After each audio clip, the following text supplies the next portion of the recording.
Hey, it's Big Tate. Today I'm going to tie a grub pattern that also could go or pass well as a caddis.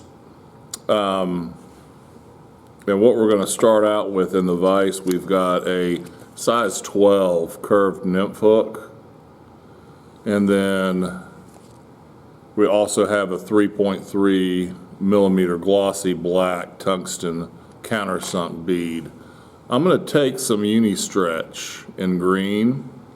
This is a material that's often used for blowtorch tails, tails on nymphs, things like that. But it's a good bit thicker than the traditional threads I'm using, so it's going to build a nice taper quickly for us and give the underbody of the fly a grubby type color.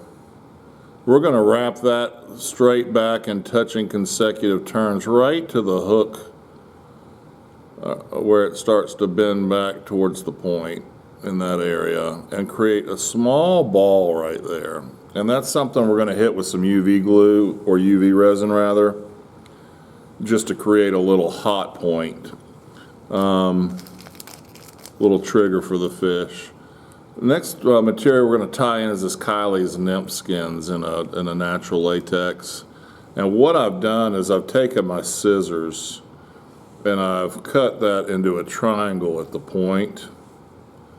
And we're going to tie that in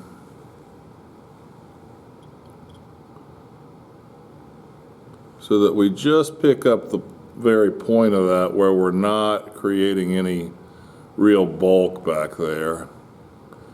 And we'll wrap forward all the way up to behind the bead. We're going to go back again and then start building a taper. And we do that by wrapping back down, but not all the way to the back. And each time we wrap backwards, we stop a hair shorter. And that's going to build a nice tapered body for us. I may go one more. Then we're going to start with our nymph skins. I'm not pulling this exceptionally tight.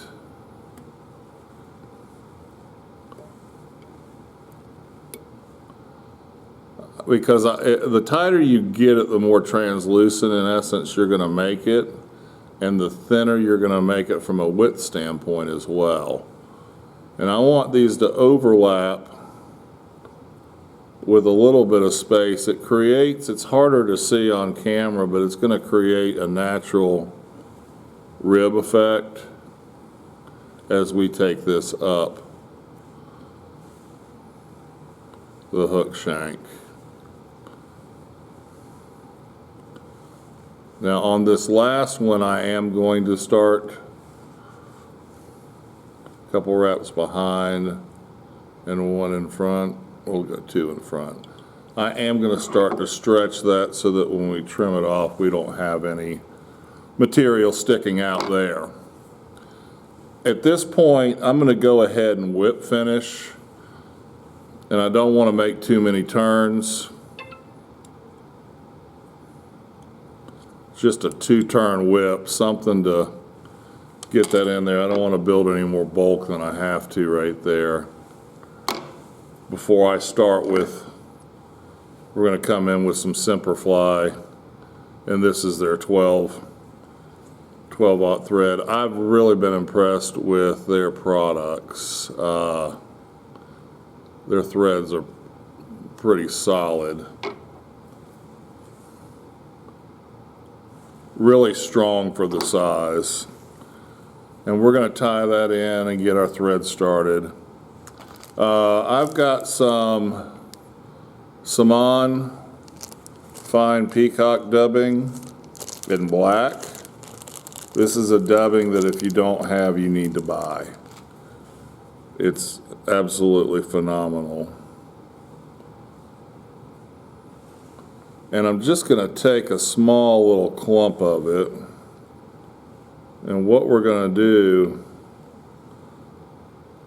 I will oftentimes do this in a dubbing loop, but for ease, I'm going to show you another way you can kind of create the same effect. I'm going to take this and wrap it all the way around the hook shank, or hook rather, right both above and behind the bead, and then I'm coming in with a loose wrap at first and securing that behind the bead. And once I've done that, I'm going to preen that dubbing backwards and make several wraps. And what that does for us is it gives us almost a soft hackle effect with that dubbing without having to necessarily go through the process of a dubbing loop. Now if you look at it and you've got any missing, which there's a little spot there that I don't have as much as I'd like, I'm just going to come in here and touch that spot up with a loose turn, preen back.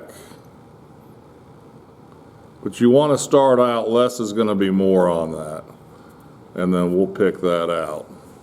And that gives it a real nice collared effect. Take a whip finish, and then just to be on the safe side, got a little natural sunlight coming in, changing the look of the camera for us. Put a little Zap-A-Gap there, and that'll ensure that we don't unravel up top. Last thing I'm going to do is take a little Solares. This is the bone dry, and I'm just gonna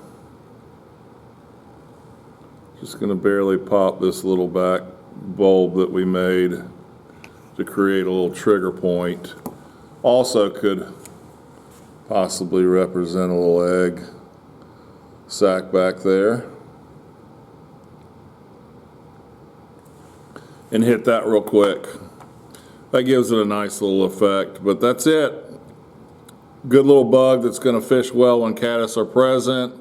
Also when you get some rains and there's some grubs in there. It shows up well in some dingy water because of the contrasting light and black. So give that bug a try.